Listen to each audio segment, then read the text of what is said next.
Bonjour, dans ce petit clip vidéo sur la plaque Union, on va voir en fait comment faire une poche.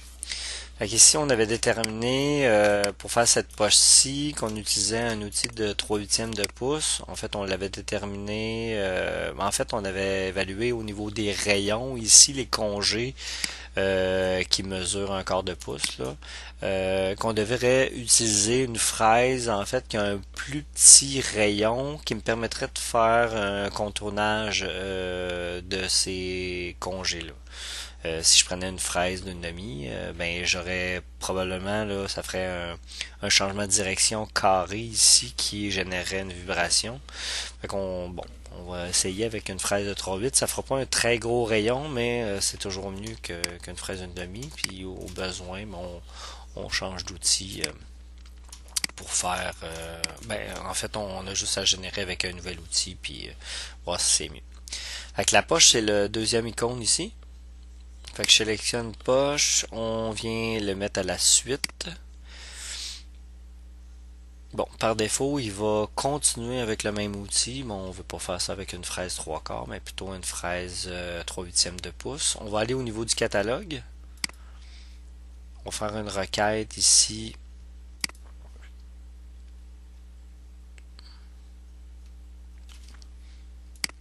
Puis on va aller dans le OA 440. Comme je vous expliquais dans d'autres vidéos précédentes, les outils Niagara Cutter ici, là, qui sont les outils 22, 23, 24, 25, même l'outil 21 qui est une fraise en bout Niagara N340, c'est une fraise pour l'aluminium aussi.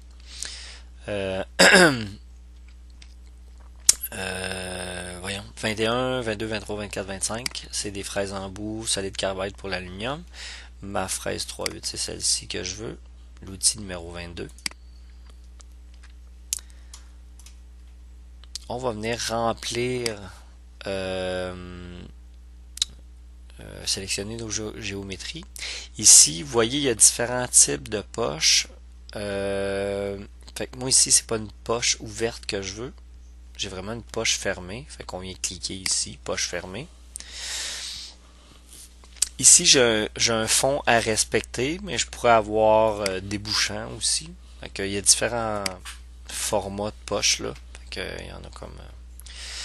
Fait qu'ici, très simplement, mon dessus.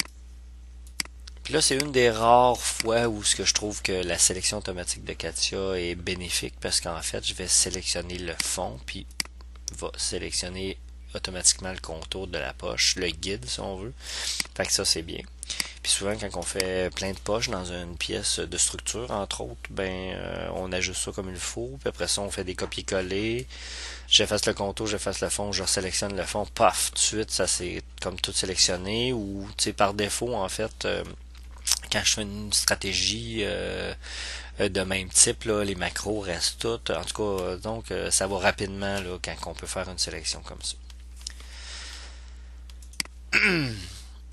Fait que là, théoriquement, il va avoir gardé des brides de d'autres stratégies qu'on a faites précédemment.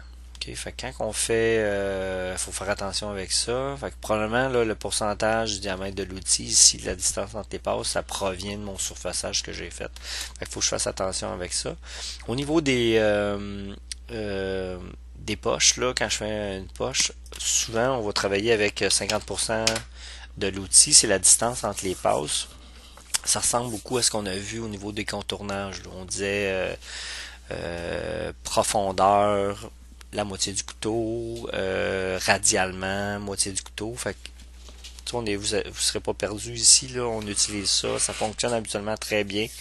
Puis bon, c'est sûr qu'on peut optimiser là, au besoin, là, mais habituellement je pars avec ça, puis si je veux vraiment gagner du temps absolument, là, puis tu sais, dans des causes, comme je disais en classe, là, on veut faire des millions de pièces, là, ben des fois, il y a toujours possibilité d'améliorer le procédé pour qu'il soit un petit peu plus efficace. Des fois, de sauver une passe, là, ça peut faire toute la différence quand on fait énormément de pièces.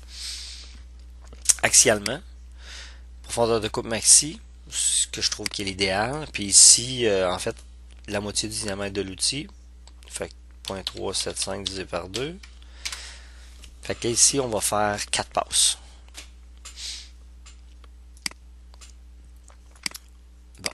Là, quand je fais une poche, parce que vous allez vous rendre compte, côté gestion des passes de finition, c'est comme s'il se faisait un petit peu de perte de temps. Moi, j'aime bien, dans une stratégie poche, je vais faire l'ébauche de la poche et finition sur fond dans la même stratégie. Puis, je vais faire souvent la finition du contour à part. Ok, c'est vraiment, je trouve que c'est ce qui est le plus efficace, parce que vous allez voir, si je fais une finition en flanc et une finition sur fond, on se rend compte que il y a un genre de manque d'efficacité, surtout sur les deux dernières passes là au fond là, puis là t'es là, tu te dis voyons non, il y a comme des passes qui se font pour rien. Là.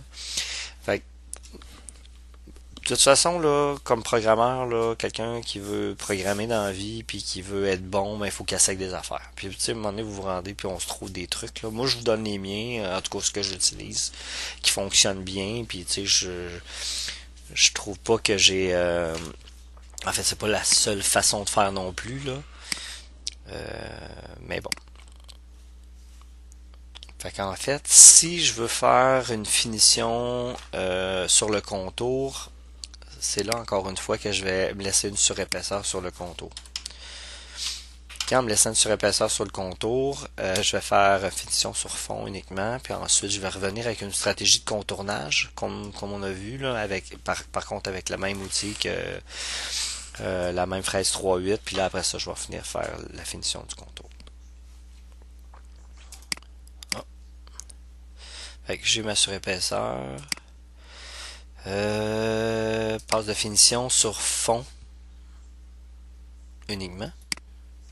Combien je veux prendre en fond. Là, c'était par défaut, c'était 25, là, mais ça pourrait être un petit peu plus petit ici, ou peut-être même encore plus petit. Là. Plus on rapetisse en fait diamètre, là, à un moment donné, on peut pas garder 20 millièmes tout le temps. Là. Si j'utilisais une fraise en bout d'un huitième de pouce ou 62 millièmes, un 16, à un moment donné, on peut plus garder ces mêmes ratios-là. Là, il y a comme une certaine proportion à respecter en fonction du diamètre de l'outil. Là. Mon outil n'étant plus aussi rigide à 3 huitièmes qu'à 3 quarts de pouce. Fait que, à un moment donné, il faut respecter ces paramètres.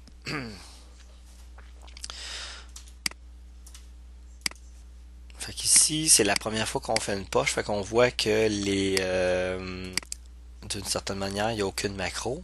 Alors, il y a d'autres petits trucs intéressants au niveau de la stratégie, là.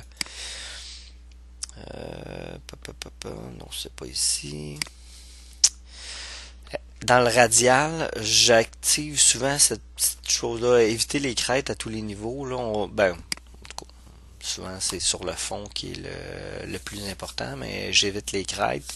Puis ici, ça s'appliquera pas là, parce que c'est pas vraiment un problème, mais des fois, quand j'ai une pièce complexe, on peut forcer notre outil à rester sur le fond.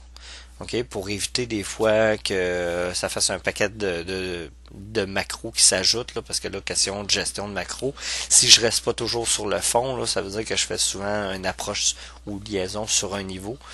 Puis en fait, des fois, on veut éviter ça, là, qu'il y ait un paquet de retrait d'approche là, pour un même niveau. Fait qu'on peut forcer à rester sur le fond, ça peut être intéressant. On va faire un play de ça juste pour montrer. Bon, fait qu'ici on montre la fraise qui est au fond, qui est à la toute fin. Fait qu'il va falloir que je gère au niveau des macros. Fait qu'on voit ici, là, j'ai plusieurs passes d'ébauche. Fait que j'ai 4 passes d'ébauche, une passe de finition sur le fond. Fait que là, on fait, le fond est fait là en plusieurs passes aussi.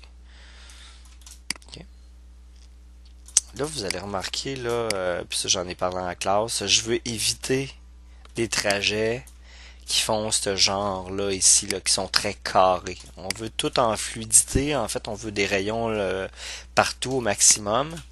Fait qu'on va voir ici le dernier onglet qui était pas là tout le temps. En tout cas, il n'était pas là sur façage, entre autres. Mais ici, UGV ou usinage grande vitesse, t'es pas obligé que ce soit une machine à haute vitesse là, pour utiliser ça en fait. Ça va être utilisé entre autres pour les machines à haute vitesse parce qu'on veut éviter justement les changements de direction à 90 degrés ou du moins sans rayon. Fait qu'en activant ce type de stratégie-là, usinage grande vitesse, on va rajouter en fait des rayons. Moi dans mon cas là, c'est plutôt des rayons pour les transitions. Fait que rayon sur transition. On peut mettre là, souvent j'essaye, je regarde si ça a du bon sens, mais je mets une valeur 100 ou tout dépendant de la grosseur. Là, j'ai quand même pas une grande poche ici, là, fait que je vais mettre 50 millièmes ou on pourrait essayer d'autres choses. Rayon de coin, non, je ne le mettrai pas. En fait, rayon de coin, ici, si je mets une valeur, ça pourrait faire en sorte que mon rayon soit pas respecté ici. Ok, on va avoir un rayon de 180. Je me rappelle pas exactement ce que ça donne, mais il faut faire attention, faut pas dénaturer la pièce. De toute façon, là, dans ces cas-là où c'est un petit peu euh, particulier, là, de venir valider puis faire une comparaison, là, voir si mon usinage respecte le modèle, là, c'est toujours valable. Ici, on peut toujours vérifier s'il y a une surépaisseur, ça pourrait être une des causes. Fait que si je fais un pli, fait qu'on voit ici, j'ai des rayons partout. Puis en plus, mes transitions entre chacune des passes se fait à 45 degrés. Okay, fait que c'est quand même intéressant. Puis c'est bénéfique là, pour l'usinage, autant pour la pièce que pour la machine là, qui n'a pas à faire de changement de direction brusque. Bon, qu'est-ce qui va être un petit peu complexe ici, c'est au niveau des macros. Okay, fait que bon, je vous l'ai dit là, ce qui est le plus compliqué souvent, c'est les macros. Comment y réfléchir, comment arriver à ces différentes solutions. Encore une fois, on va activer approche, forcément retrait. Ici, je fais une finition sur fond. Puis je vais faire aussi des liaisons entre niveaux. Dans ce cas-ci, j'ai pas des liaisons sur un niveau parce que bon, je vous expliquais des pièces complexes parce que là on va refaire des retraits, revenir sur un même niveau. Là, j'en aurais pas ici. L'approche. En fait, l'approche, je dois arriver à un certain niveau. Ici, je dois absolument plonger dans la pièce d'une certaine manière. Ce qui est le plus efficace, à mon avis, à moi, c'est d'utiliser ajout de trajet en rampe. Un autre variante qui est intéressant, c'est un ajout de trajet hélicoïdal. Par contre, la gestion des trajets hélicoïdales, faut qu'il y ait suffisamment d'espace, faut que je gère la grandeur du rayon, etc. Fait que c'est pas tout le temps approprié. En tout cas, c'est beaucoup plus difficile à gérer. Quand tu fais un trajet en rampe, en fait, on prend le parcours central, parce que là, moi, j'ai fait une poche, c'est vrai, ça, c'est une autre affaire, là, spirale vers l'extérieur. Puis en fait, le premier parcours au centre va être déployé à un certain angle que je vais déterminer, puis il va faire une rampe jusqu'à temps qu'il arrive au niveau. OK? Fait comme ça marche tout le temps. La seule chose, des fois, les trajets sont un peu petits. Puis on va juste, en fait, jouer avec le radial ici, la distance entre les passes, pour obtenir un parcours d'outils suffisamment grand là, pour que ça soit efficace. Fait que c'est pas très compliqué. En fait, j'ai deux paramètres dans ce cas-ci. Fait que j'ai l'angle de pente. Moi, je mets 5 qu'on mettait. 5. Je peux mettre plus là. Ces outils-là sont relativement efficaces, puis sont un center cutter. Ça veut dire que je peux plonger avec, mais de faire une pente légère, 5, 10 degrés maximum, disons, là, puis c'est très efficace. Maintenant, quelle profondeur que je vais ramper? Bon, souvent, bon, en tout cas avant, si on veut, là, ce que je faisais, c'est que je partais 100 millièmes au-dessus de la matière, puis je rampais. Mais dites-vous, là, 100 millièmes au-dessus de la matière, surtout à 5 degrés, là, je risque de faire, je sais pas combien de parcours dans le vide avant même de toucher la matière. Fait que je trouve que c'est un petit peu un manque d'efficacité. Fait que je vais décortiquer, je vais vous faire réfléchir un petit peu à ça. Là. En fait, si j'ai paramétré ici axialement 187,5 de profond. Ça veut dire que je devrais ramper sur au moins 187,5 de profond, mais moi je me rajoute un petit 50 millième. Tu sais, je veux partir 100 millième au-dessus, je fais 50 millième de rampe qui va être un petit peu comme, si on veut dire, dans le vide, mais il va y avoir une certaine transition dans la matière. Fait que je vais rajouter 50 millième que je vais mettre en vitesse d'usinage, bien entendu. Puis je vais rajouter un petit trajet de 50 millième axial. Fait en fait, là, quand je vais arriver, je vais être à 100 millième de la matière usinage. OK? Fait comme ça, là, je vais être à 100, je vais être voyons, je vais le dire, à 100 millième de la matière quand je vais commencer. À ça, je vais ajouter un trajet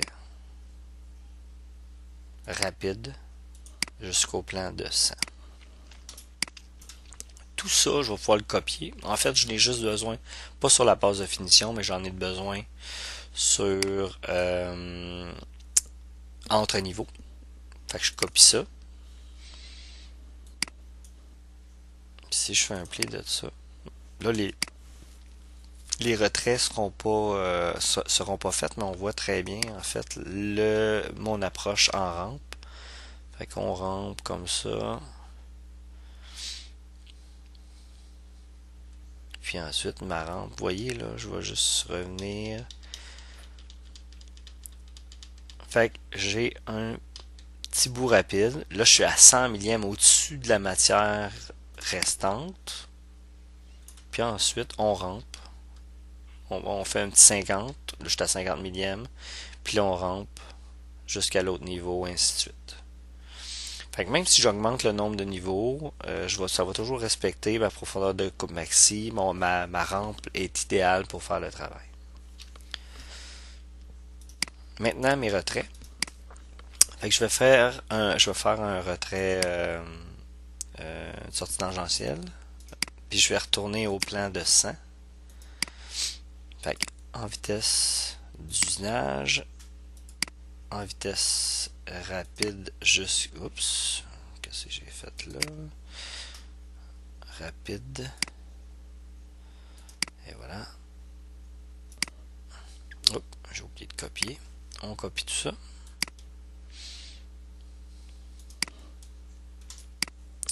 Ça marche. Hop, j'ai bien trop gros rayon, par exemple.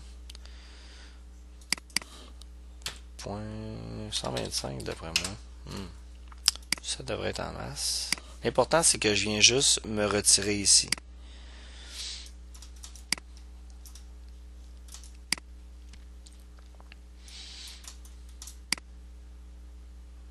Ça va, c'est pas mal bien.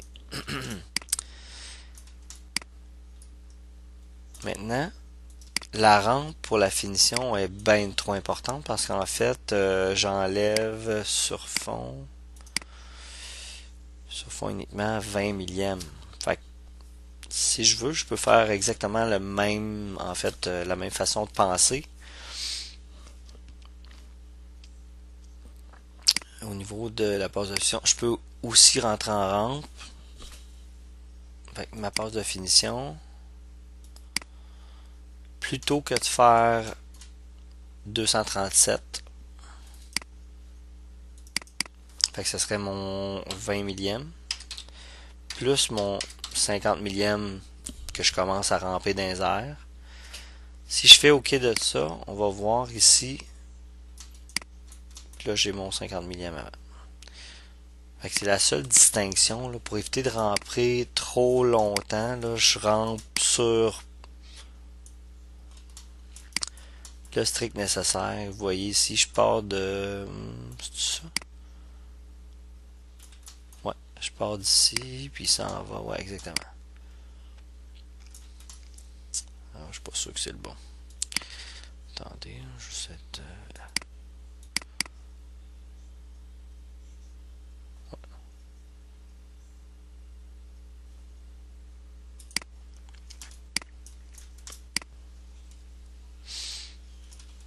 Puis mon retrait. C'est parfait. Fait que ça serait ma poche. Puis vous voyez, là, j'ai transité par rapport au 100 millième. Fait qu'il me resterait juste à rajouter, en fait, mon 1 pouce du début, parce que j'arrive du changement d'outil. Puis mes macros, tout ça serait parfait. Je vais juste rajouter.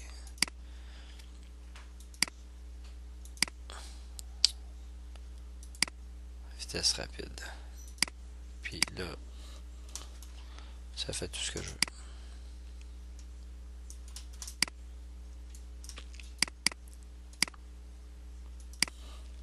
Ensuite, je viendrai faire la finition du contour intérieur.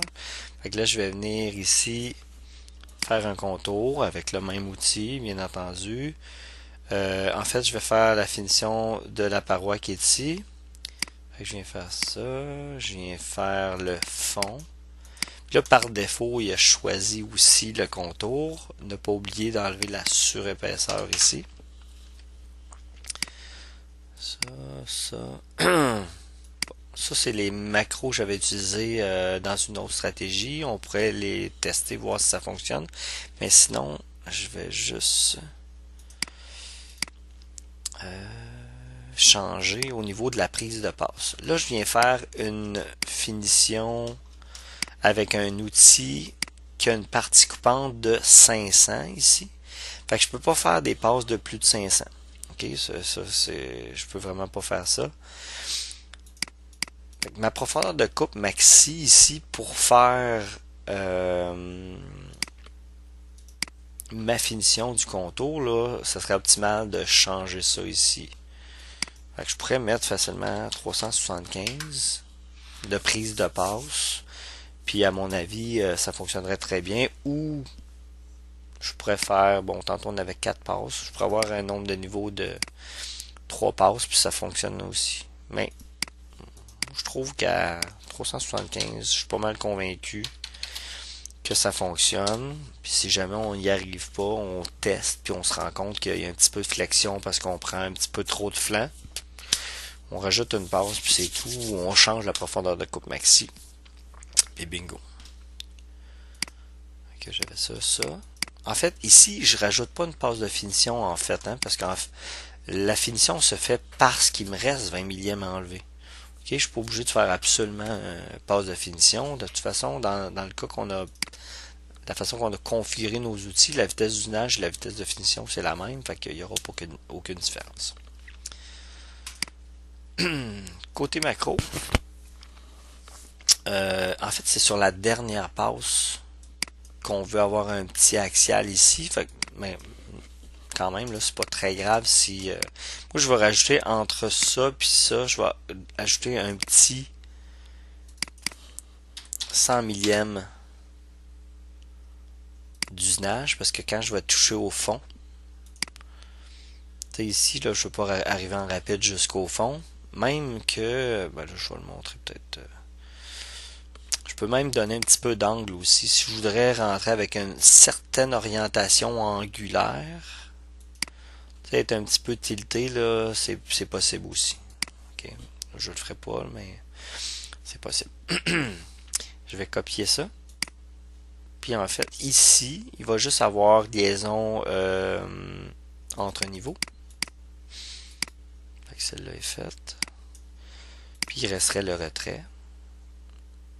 Tac, là, je vais remonter en haut et j'ai terminé. Par contre, je vais copier avec ce plan-là. Puis ensuite, je vais rajouter là parce qu'en fait, je vais terminer avec cet outil. Vous voyez, c'est un petit peu... Oups, je vais mettre...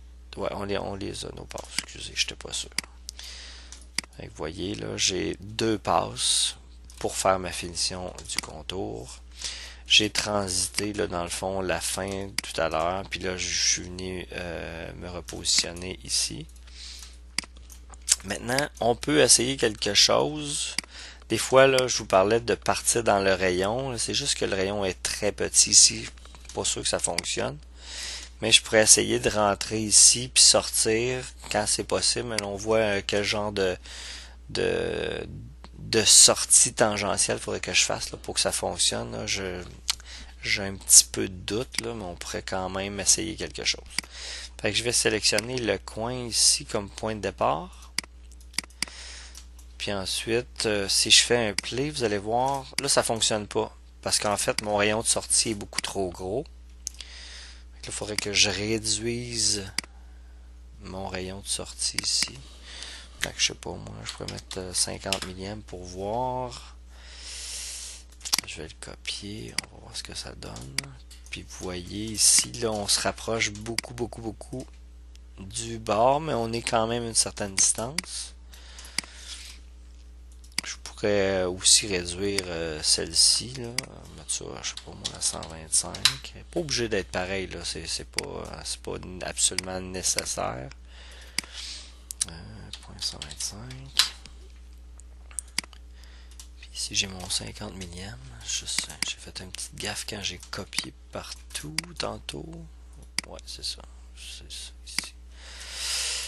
OK. Puis une autre chose que je peux faire, au niveau, habituellement, là, par défaut, c'est 90 degrés. Mon rayon sortie tangentielle forme un angle de 90 degrés. Je peux changer ça. Fait que si je mets un angle plus grand, tu sais, souvent je fais 90 ou 180, vous allez voir un petit peu la différence. Je vais le faire sur les deux parce que sinon on le verra pas bien. Je peux double-cliquer, c'est plus simple. Fait que là, on va regarder ce que ça donne. Fait que vous voyez, là, je m'éloigne beaucoup plus ici de la paroi. Fait que comme ça, quand je vais remonter, là, j'ai moins de chance de frotter ici. Fait que c'est différent, petites subtilités, là. Des fois, on joue, on essaie de faire ce qu'il faut. Fait que vous voyez ici, là, quand je suis rentré à la toute fin, ma dernière passe, je veux pas arriver en rapide au fond. Fait que je me suis gardé un petit 100 millièmes en vitesse d'usinage. Puis ensuite, là, je viens faire tout mon contournage et je sors ici. Puis on termine à 1 pouce parce que j'ai terminé avec mon outil. Fait que ça clôt un petit peu là, pour les poches. Bon, on peut appliquer ça à différents autres poches, là, différents formats. Mais tu sais, on voit là, les stratégies, le axial, le radial, là, ça devrait pas changer, ou du moins on part avec ça. Puis au niveau aussi des macros, ben la rampe, là, à mon avis, là, c'est une des façons là, qui est la plus facile à gérer. Des fois, il faut user, là, ça dépend toujours du premier parcours, comme je vous disais, c'est le premier parcours qui est le guide pour la rampe. Fait que quand le premier parcours est trop petit, ça fonctionne pas bien. Là, on va un petit peu jouer avec les distances radiales pour obtenir là, un parcours un petit peu plus grand, puis ensuite on peut facilement le faire. Puis sinon, ben, l'entrée hélicoïdale ou en hélice est une autre façon. Là, faut juste prendre soin là, de donner un bon rayon pour éviter de rentrer en conflit avec les parois.